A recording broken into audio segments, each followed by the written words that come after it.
Aguascalientes, estado ubicado en el centro geográfico de la República Mexicana, estado de grandes tradiciones, rica cultura y una historia digna de aprender.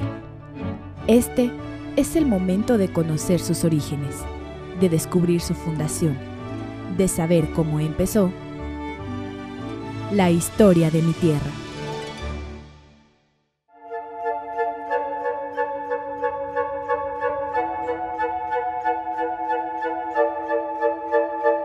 A la distancia se dibuja una construcción en la cima de los cerros. Se ubica a 2090 metros de altura sobre el nivel del mar.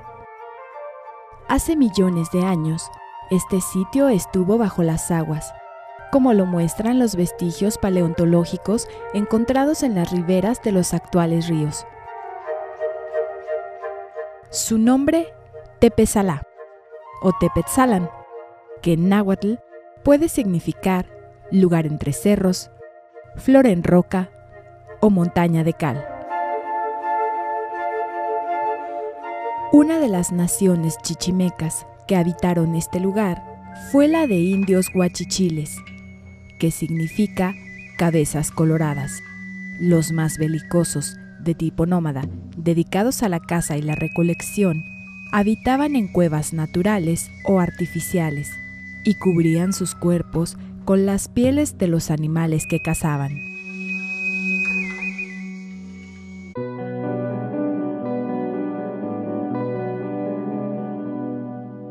Durante la primera mitad del siglo XVI, el capitán español Juan de Tolosa, fundador de Zacatecas, mandó una expedición desde ese lugar para explorar el territorio entre cerros, ya que su geografía indicaba que, al igual que en Zacatecas, aquí también podrían encontrar metales preciosos. Si nos remontamos a las épocas más lejanas, digamos allá por 1540, podemos hablar de que esta región estaba habitada por indígenas errantes que se dedicaban a la caza, a la recolección de raíces, de frutos, y vivían de un lado a otro y se establecían en los arroyos que cruzan la región. Por aquí hay muchos indicios de eso, las cuevas en los arroyos nos lo hacen saber así. Entonces, como un territorio más de Aguascalientes lo es Tepezalá o Tepetzalan.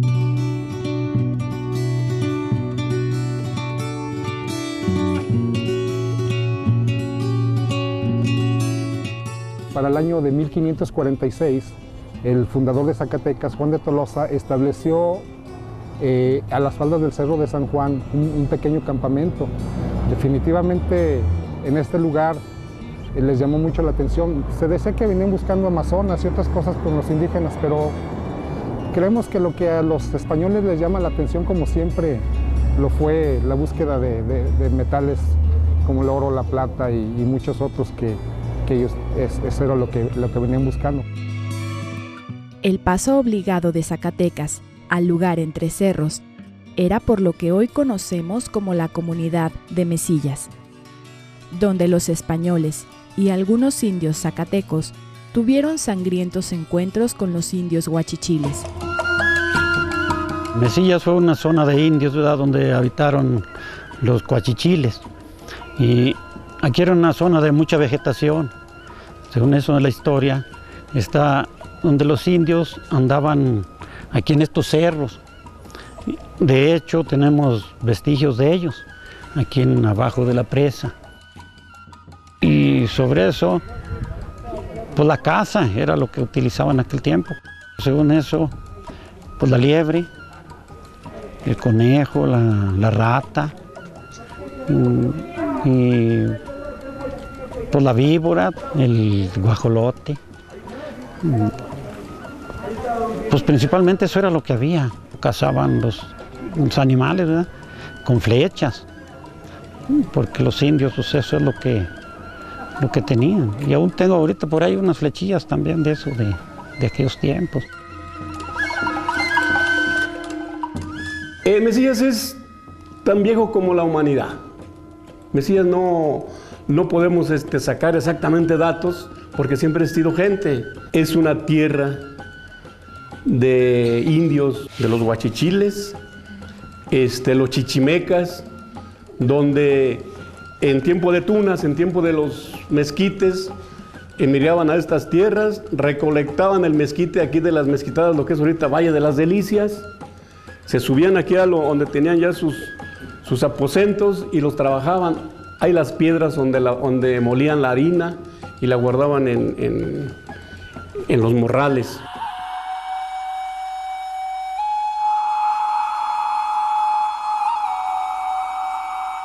Antes de cada batalla, los indios huachichiles se preparaban con una oración y danza a la que llamaban el mitote, donde consumían peyote y hongos alucinógenos para que los espíritus de guerra les ayudaran con la victoria.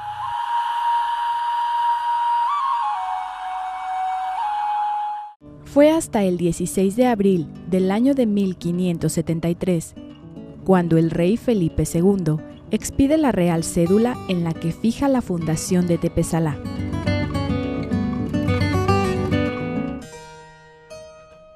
Aquí en Mesillas encontramos vestigios de asentamientos huachichiles, algunos pictogramas y las piedras de lo que fueron paredes de las primeras chozas de indios pacificados.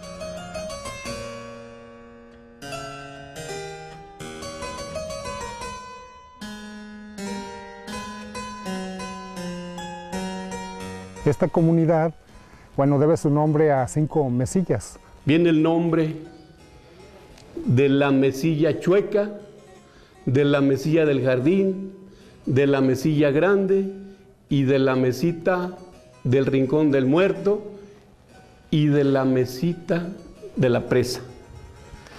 Entonces son 5 mesillas. Tiene su historia. Estamos hablando de esta hacienda que en su momento es parte del latifundio de la familia del Conde Rull. Entre otras haciendas era la hacienda de aquí de San Jacinto, de La Punta y de Ciénega Grande y esta, parte de los muchos latifundios que consideraba el Conde de Rull y finalmente con sus descendientes, que es uno de sus hijos, me imagino, Miguel Rull. Tuvo sus diferentes etapas, sus diferentes cambios. Vamos hablando de 1767. En ese momento perteneció al colegio de la Compañía de Jesús de Zacatecas. Y esta hacienda pasó de manos de muchos dueños. Incluso en cierto momento un minero de Tepesalá muy reconocido y que también fue presidente municipal en Tepesalá, me refiero al señor Gabriel Chávez, también fue dueño de esta hacienda. Don Carlos Yaguno se trajo la gente de lo que nombran las huertas, del Mesillas viejo, se lo trajo, hizo una muralla, aquí donde estamos, hizo una muralla, a cada trabajador le daba su cuarto, su cocina, cuarto, cocina, una muralla, pero era una cárcel disfrazada. Una cárcel disfrazada en cuanto había 2 puertas, una para entrada y otra para la salida. Siempre había quien cuidar esas puertas. Entonces sabía quién entraba, quién salía, qué es lo que traían.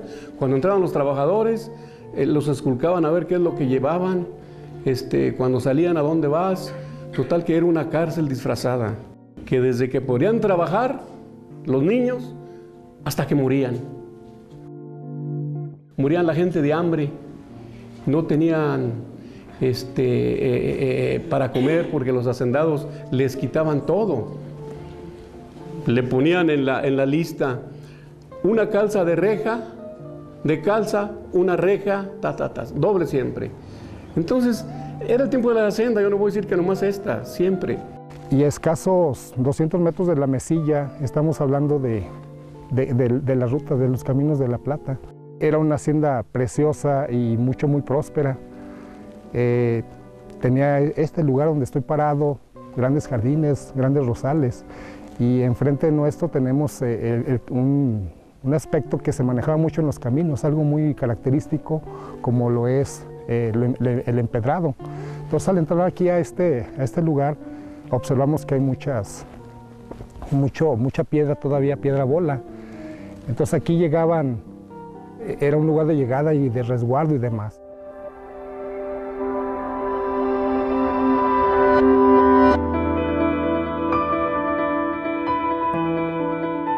lugar conocido como Arroyo Hondo, se encontraron diversos restos fósiles, tanto de plantas como de animales que habitaron esta región y que actualmente se exhiben en el Museo de Tepezalá.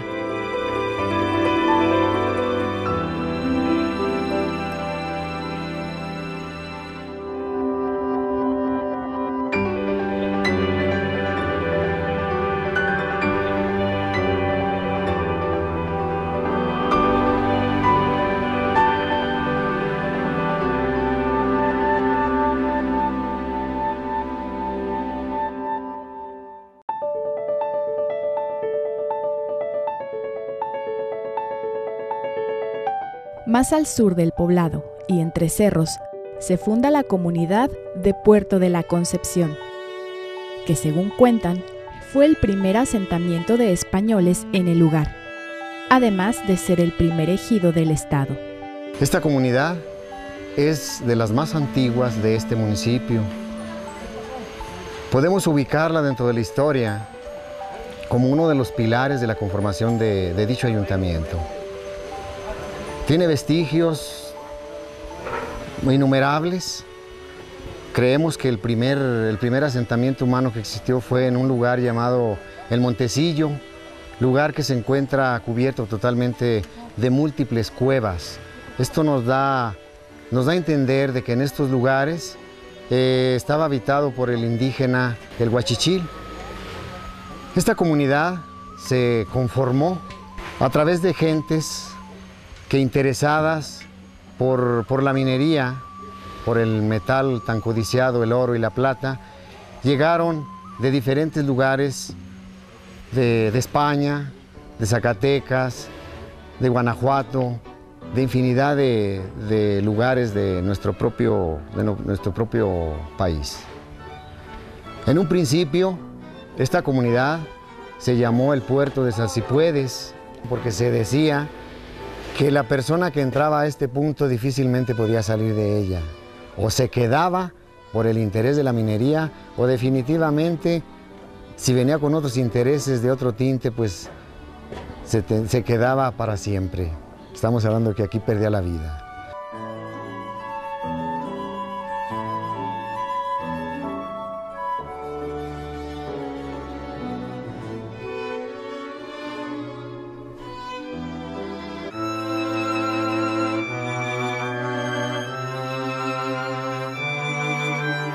A la retirada de los españoles, después de esa gran guerra que tuvo México con España, que duró 11 años, todo esto se vino abajo después de un auge de la minería. Motivo por el cual, pues, perdió población. Mucha gente se retiró y los que se quedaron, pues tuvieron que sufrirle a la vida. Y fue así como uno de los vestigios más importantes que nos da a entender el por qué esta comunidad es grande es nuestro templo que tenemos aquí a nuestras espaldas, que data desde el siglo XVII. Con exactitud no podemos saber en qué año se fundó, pero es una construcción, un convento hecho por la orden religiosa de los franciscanos. Todo nos da indicios de que así fue, por el convento, por su estructura y a base de caliche. A través de este vestigio, el puerto tiene otro nombre y le llaman el Puerto de la Concepción, por sus imágenes, por esa imagen tan grande.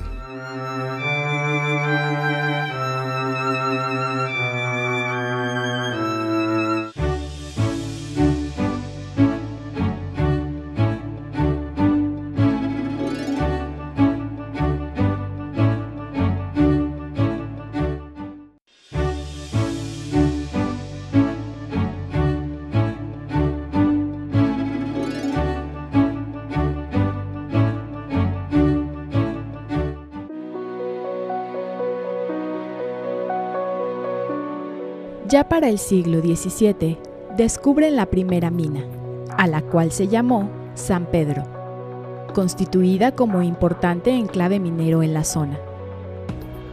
Es importante mencionar que la minería fue la actividad económica que más impulso tuvo en la colonia, pues cualquiera podía echar a andar una mina siempre y cuando entregase la quinta parte de sus ganancias a la corona española. Fue además un incentivo para la conquista, la exploración y colonización de nuevos territorios. Ya transcurriendo el tiempo, pues empezaron las minas a ser explotadas hasta completar un total de 59 fundos mineros. Cada mina tiene su nombre y en su momento todo lo que fue la historia de cada uno de ellos. Aquí tuvimos mucha gente, incluso mucho extranjero. Podríamos hablar de la dinastía Guggenheim para el año de 1910 y un poquillo antes, para 1882 más o menos, 89. Pide un permiso para poner un ferrocarril aquí en Tepezalá, puesto que la producción era mucha. Pero también podemos hablar que ese ferrocarril duró desde 1904, ya cuando se instaló por la Secretaría de Comunicaciones y Transportes, y ese ferrocarril transportaba 109 carros de metal y algunos ya también se incluían algunos de pasajeros. Era tanta la gente que existía aquí para esos tiempos, y quedan muchos vestigios de lo que fue el ramal del ferrocarril. El ramal del ferrocarril en la parte sur de todo el poblado, pues es impresionante ver las excavaciones que había y los rebajes, los puentes en estos lugares que hoy en día no se pueden imaginar que existieron en Tepezalá. Con la llegada de más pobladores españoles, se hizo necesario fundar un pueblo alternativo a Tepezalá, donde la geografía permitiera además tener algo de ganado e implementar la agricultura de avena, chile, frijol y maíz. De esta manera, nace la comunidad de San Antonio, que por su ubicación se convirtió en un importante punto de comunicación y comercio entre lo que hoy conocemos como Rincón de Romos, Zacatecas y Tepezalá.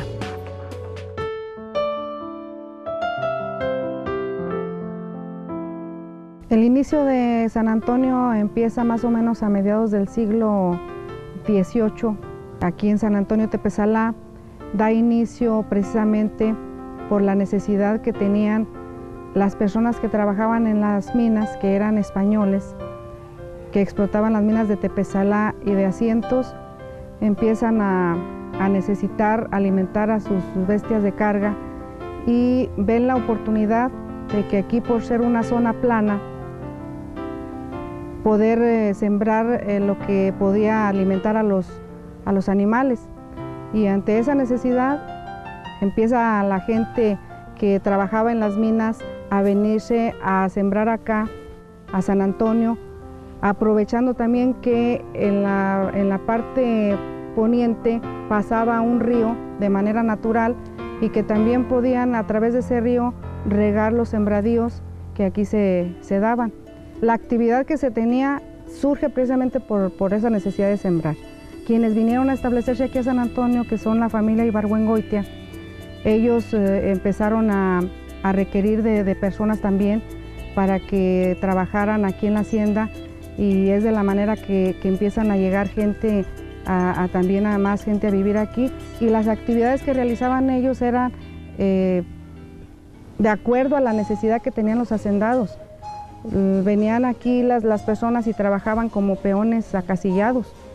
Se les pagaba solamente a través de la tienda de raya, e incluso la familia Ibargüengoitia no muy fácilmente se le veía aquí. Ellos tenían sus empleados y tenían un señor que aquí se llamaba Don Chema, le decíamos, Don José María. Este señor lo que hacía era que le llamaban el escribano, era quien llevaba las cuentas de los hacendados y quien reportaba todo lo que se manejaba aquí en la hacienda en cuanto a compra de granos, en cuanto a todo lo que ellos aquí cosechaban. Él era el que llevaba todo el conteo, todo lo financiero, todo lo que ingresos y egresos que se manejaban aquí en la hacienda. Y bueno, la gente vivía de una extremadamente pobre, no tenían derecho absolutamente a decir voy a andar con unos zapatos, ellos no tenían derecho a eso, y nada más cada 8 días que les pagaban, les decían, pues sabes que no te sobró nada.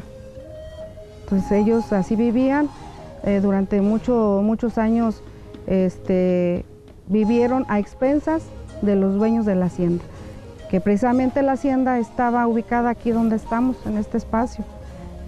Aquí era el origen de lo que era la hacienda, porque aquí era la casa grande.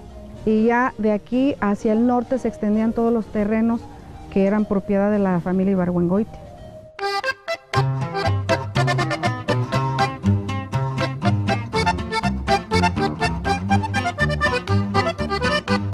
Uno de los momentos históricos más importantes para el país tuvo mucha presencia en las comunidades del municipio de Tepezalá. Las personas que vivieron la época revolucionaria se emocionan mucho. Todavía tenemos gente de esa época. Estamos hablando de gente de entre 90 y 100 años. En todo lo que es el marco de la hacienda y de San Antonio, se dice que la gente de Villa, de Francisco Villa, al querer pasar hacia la Ciudad de México, ellos llegaron aquí a San Antonio, hicieron una especie de campamento, pero también que aquí mismo hubo gente que asesinaron y gente que ellos decían, la gente que la enterraban en los vallados, y que todavía hoy, bueno, eso se rumora, ¿verdad?, que en la actualidad todavía se escuchan, serán leyendas de que todavía ellos piensan que todavía se aparece esa gente. Pero sí se establecieron aquí, por aquí pasaron y siguieron su camino, pero sí se tiene registrado que tuvieron el paso por aquí precisamente por la comunidad. La revolución llegó a Mesillas. Por ejemplo, le platico porque mi padre me platicaba porque él participó en la guerra del 1910. Mi abuelo, Quirino López, también participaron ellos. De una manera, le voy a decir una manera directa e indirecta, porque en esos años de la Revolución Mexicana hubo mucha escasez de alimentos y ellos emigraban de aquí hacia el norte. Había las batallas, entonces en los ferrocarriles movían la gente hacia donde estaba concentrándose para las batallas. Aquí en Mesillas, cuando ya llegaron la gente de Villa, que estuvo en Aguascalientes cuando la convención, y aquí iba la gente a venderles gallinas, a llevarles provisiones a los que estaban sobre la vía, aquí por la estación, estaba el campamento de soldados, y de aquí iba gente.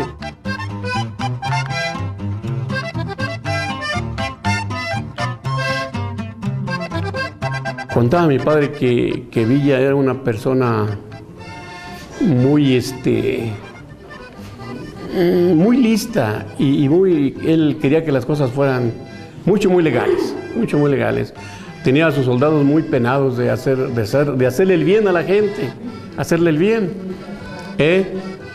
Aunque pues se cuenta tantas cosas de Villa, pero mi padre lo conoció a Madero, conoció a algunas gentes.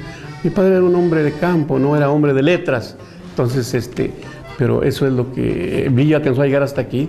Cuando llegó aquí, cuentan que de la hacienda aquí de Mesillas sacó costalera a los soldados, sacaban costalera y le daban a la gente. Y mucha gente la agarró y mucha gente no la quería. Decían, no, después se las andó, vas a ver. Pero llegó hasta aquí las tropas de Villa. Sí, señor. La Guerra Cristera fue otro acontecimiento que se vivió en este lugar. En el año de 1926, que de cuando da inicio, lo que se pretendía, bueno, más bien el gobierno estaba en contra de que el clero todavía tuviera poder sobre muchas situaciones. Y lo que se pretendía era hacer esa división. Precisamente Plutarco Elías Calles, ¿verdad?, era el que manejaba la separación del clero y de lo que era el gobierno. Y aquí en San Antonio eclesiásticamente dependía de Tepezalá. También se les manejó el que se tenían que cerrar las iglesias, se cerraban por seguridad. Y las personas, incluso mi madre, ella nos platicaba que ella cuando se casó a las 4 de la mañana, porque no se permitía realizar ningún acto eclesiástico por el movimiento de la cristiada, estar en contra de los que creían en Cristo, en contra de los que le rendían un culto, ¿verdad? Y bueno, pero pues ya con toda la enseñanza que teníamos nosotros de nuestra religión, pues fue un conflicto grande en el que también se ve inmersa esta comunidad y que la única iglesia que había en esa época, era una iglesia que se construyó en el casco de la hacienda, también se cerraban las puertas y todos los actos eclesiásticos se hacían a puerta cerrada. Yo nací en 1922, pero me acuerdo de algo cuando yo tenía 4 años para acá. Me acuerdo de muchas cosas de cuando mi papá fue a los cristeros. Cuando él volvió con su caballo que le dieron y un rifle. Y ya a trabajar la tierra, le dieron su tierra.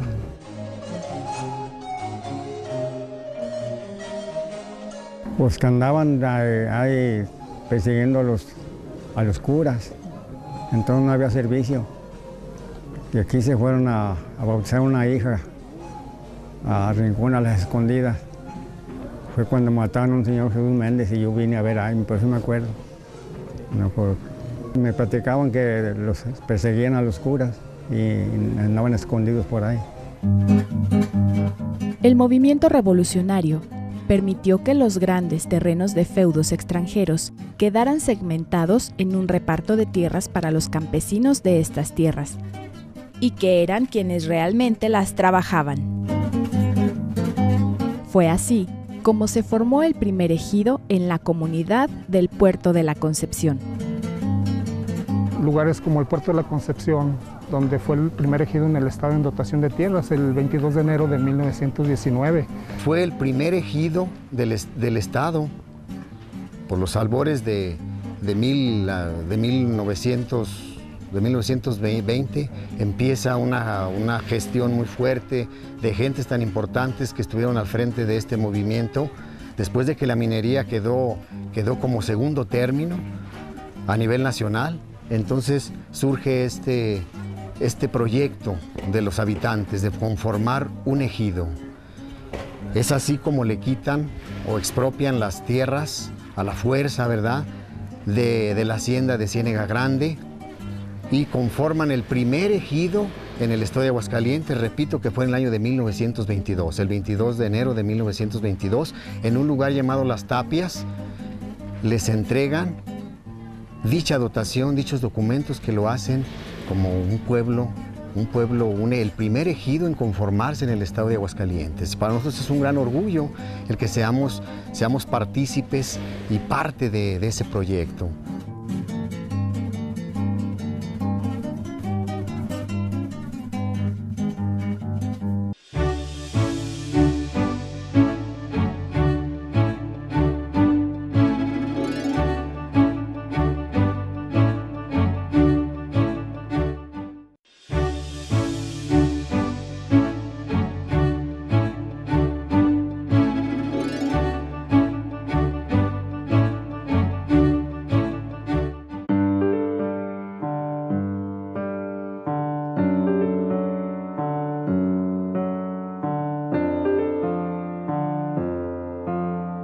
Todo este movimiento motivó a la creación de 2 poblaciones también importantes en el desarrollo de Tepesalá, ya que vinieron a complementar el marco agrícola y ganadero del lugar, además de permitir un crecimiento económico sustentable para sus pobladores. Hablemos ahora de las comunidades de Carboneras y El Chayote. La primera se ubica al suroeste de la cabecera municipal, colindando con Pabellón de Arteaga.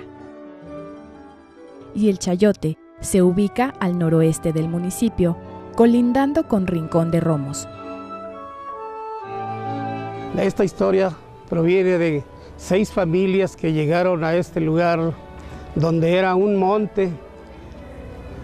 Las tierras pertenecían a la hacienda de San Antonio, Tepesalá, pero las familias que llegaban aquí llegaban con la finalidad de hacer sus casitas, sus jacalitos de zacate.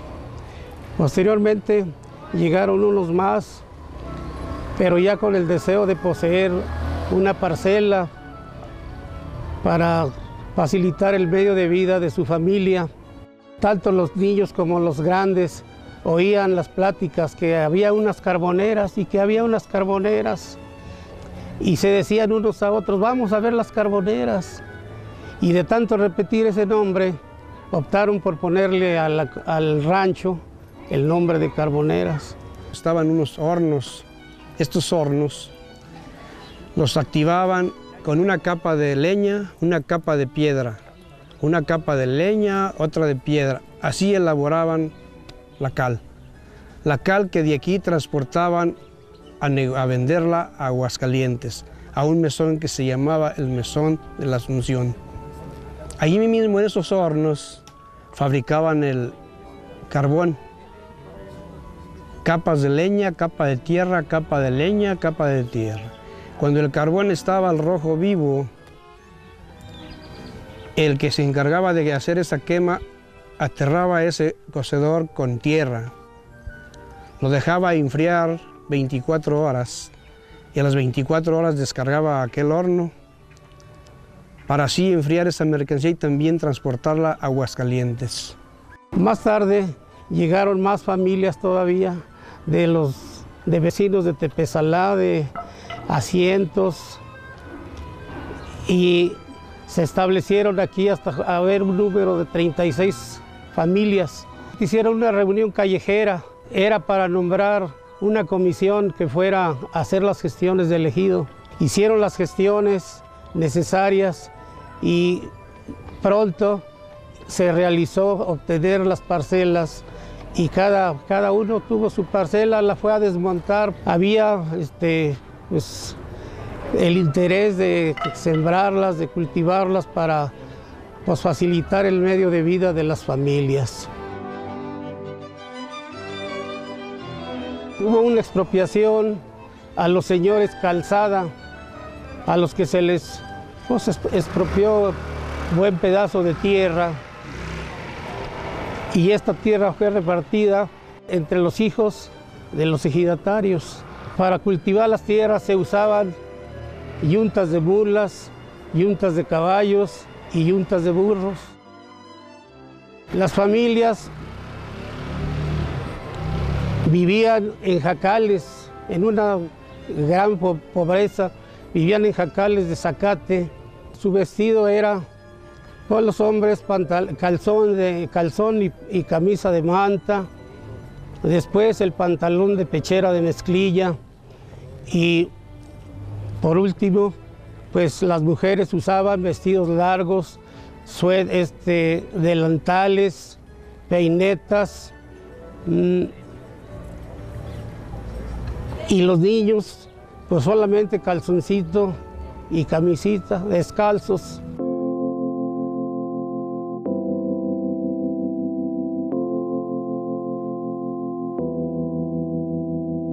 Uno de los lugares más significativos de la comunidad de Carboneras es la capilla dedicada a Nuestra Señora de Fátima. La Virgen no es como está ahora, no es lo mismo. A través de los tiempos ha ido cambiando mucho porque el terreno, sobre todo al inicio, era un terreno muy pequeño de 6 por 10 y inicialmente estaba, se veneraba a la Virgen del refugio de pecadores, que con el tiempo, gracias a la intervención de una persona también muy conocida y muy emblemática de todo el estado, como lo fue el Padre Nieves, esta parroquia se le hicieron algunos cambios. Este cambio fue cambiar de imagen. También por la comunidad de El Chayote pasó el Camino Real de la Plata, y al igual que en San Antonio, las fuerzas del general Francisco Villa hicieron un descanso. Empezó aquí el Chayote, que se empezó a fundar con jacales, que había nopalera. Inclusive ahí donde está el jardín ahorita, allí había una tarjea grande como de unos 50 metros o más, donde le daban agua supuestamente al ganado que tenía aquí el que era el hacendado. Cuando se empezó el ejido, pues fue en el 1935, que fue cuando lo entregaron el 10 de diciembre de 1935. La definitiva se la dieron el 16 de abril del 36. Entonces en esa fecha yo estaba pequeño todavía, pero ya me representaba mi padre los derechos de la tierra. Porque antes aquí el chayote se hizo con un grupo de ejidatarios de 104 ejidatarios. Entonces se les invitaba a los demás poblados vecinos que se reunieran, porque entre más grupo hubiera, más terreno podíamos quitarle al hacendado. En ese tiempo todavía todos andábamos a veces desmontando hasta talache, asadón, como se pudiera, para hacer las tierras de labranza. Y luego enseguida ya empezaron a salir por ahí un que otro tractorcito, no, pues ya más fácil para trabajar las tierras. En un tiempo la primera iglesia que se hizo en el Chayote, pues esa se hizo a base de faenas de la gente. Después le dan la ampliación de lo que fue elegido. Se la dieron el 20 de octubre del 1937 y la definitiva se la dan el 11 de diciembre del mismo año, del 37.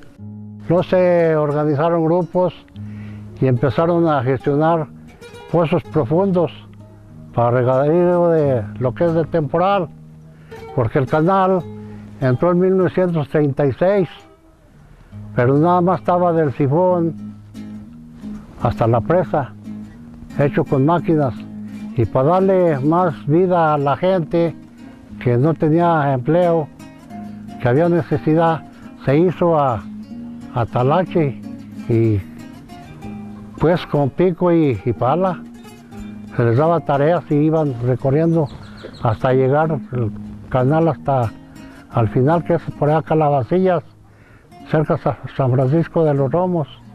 Es la zona de riego. Tepesalá se localiza al oriente de las faldas de la Serranía Baja de Altamira. Territorio pródigo en minerales y árido en vegetación, que formó parte de la antigua Ruta de la Plata México-Zacatecas en el siglo XVI, y que tanto auge dio a la región, pues también llevó a la conquista del inhóspito norte.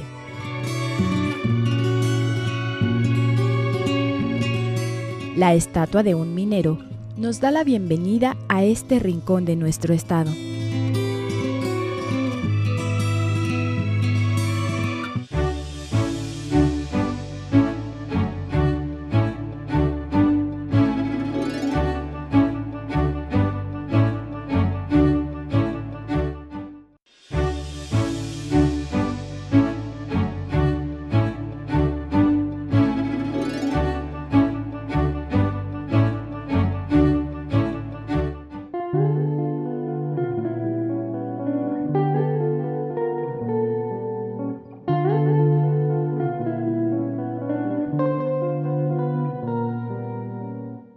Desde la loma del Panteón, apreciamos la estructura urbana de este apacible sitio.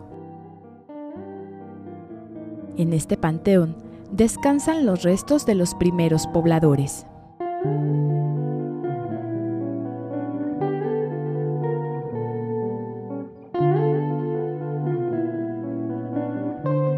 Aún se puede observar que se mantienen en pie las ruinas de lo que fueran las fábricas de cal, actividad que representó empleo para muchos de los pobladores de esta zona.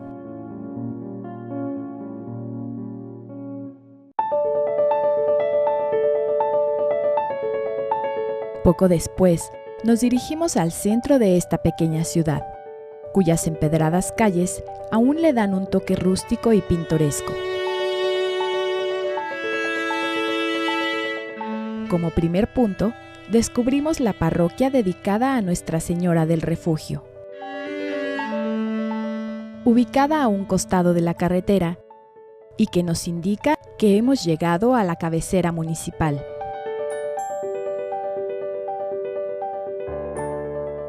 Aquí donde estoy sentado, pues esta pequeña plazuela del refugio, se construyó en el año más o menos 2001. Ese majestuoso templo que data de 1872. Nada más nos queremos imaginar lo que fue en su momento la construcción de este templo, que duró 18 años en construcción y todavía no se termina. Vean las paredes de caliza blanca, muy gruesas. Ya para el año de 1991-95 con el padre Humberto Macías Rosales, que en paz descanse, se volvió a restaurar gracias al apoyo de una devota persona que vivió en Tepezalá. Le tiene mucho agradecimiento, pero este templo se volvió a repintar exactamente como está, con la pintura original, su laminado en oro en el altar.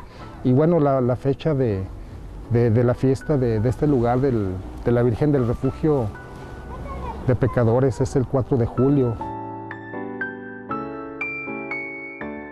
Los muros del amplio recinto están pintados en diversos tonos de verde con ornamentos que asemejan un tapiz.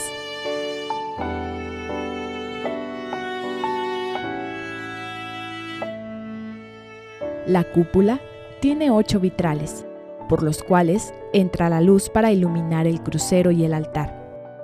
El color y el decorado de la bóveda contrastan por sus tonos ocres, amarillos y grises.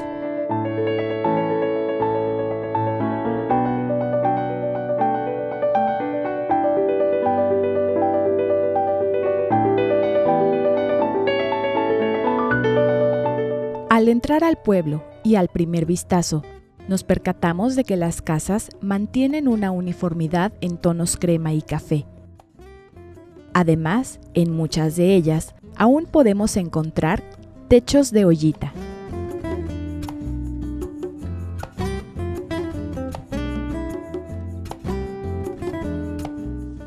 Este ruedo originalmente era un lugar para la compraventa de ganado, pero después se adecuó como plaza de toros para la distracción de los tepezalenses.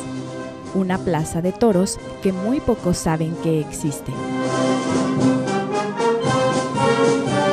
La plaza de toros, que aunque en la actualidad se utiliza casi únicamente en la Feria del Ejido, el 25 de febrero, que es el aniversario del Ejido de San Rafael, pero la plaza de toros en el 1906 se tienen datos precisos que dicen significaron 6 corridas consecutivas, 6 domingos consecutivos, y la gente no se cansaba de asistir.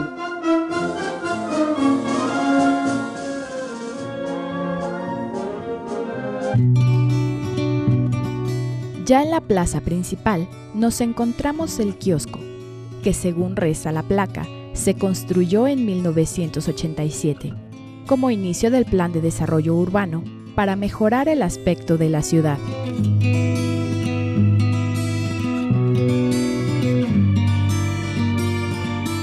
La presidencia municipal, de color blanco con estilo moderno.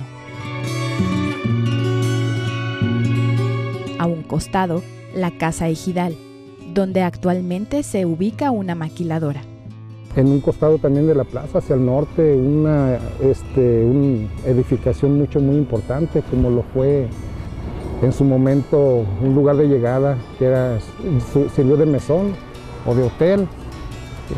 Actualmente es una fábrica de ropa, pero se quiso tener allí un gran museo de antropología. Ahora conoceremos la iglesia de Belén, que data del año de 1893 y es muestra clara de la arquitectura de finales del siglo XIX. La iglesia tuvo como promotores principales al padre Silvestre y a fray Alonso Dávalos.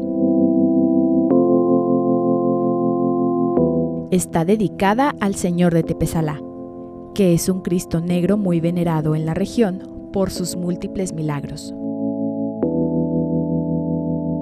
El exterior es por demás austero y el interior es pequeño y sencillo, de una sola nave de estilo neoclásico. No tiene figuras ni pinturas relevantes, salvo unos frescos en el techo de la entrada. Hace poco tiempo, su cúpula principal y el altar fueron restaurados. ¿Qué es lo importante del Cristo Negro? Pues principalmente cómo está estructurado, cómo se hizo, cómo llegó.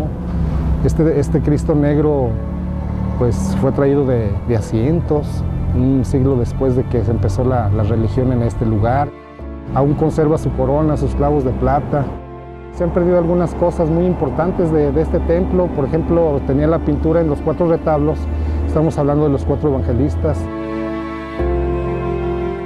El municipio de Tepezalá tiene el privilegio de contar ya con la construcción de un observatorio astronómico, que dará un importante impulso a su continuo desarrollo, además de atractivo a nivel nacional.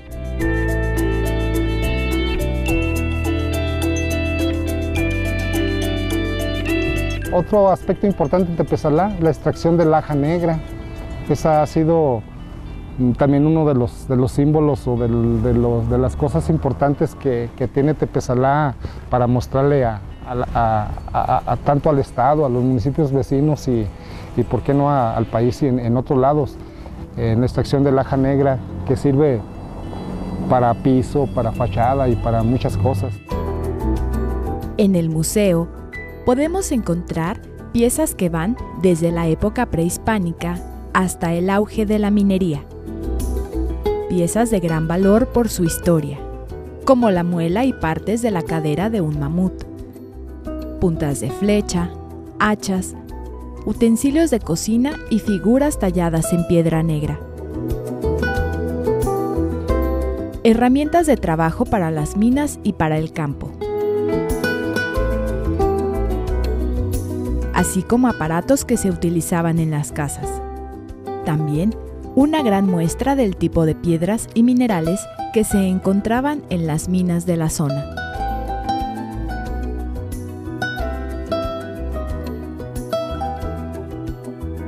Tepezalá es rico en historia. Tepezalá es un museo vivo. Tepezalá tiene mucho que rescatar, pero quien lo conoce en su misma forma, por su tranquilidad del territorio, esos son los atractivos de Tepezalá. Ser un lugar súper tranquilo, un lugar que te da eso de las calles, callejones, los lugares que en su momento dieron origen al estado de Aguascalientes. Tiene mucho que rescatar Tepezalá. Esto es Tepezalá, lugar entre cerros. También es Aguascalientes. La historia de mi tierra.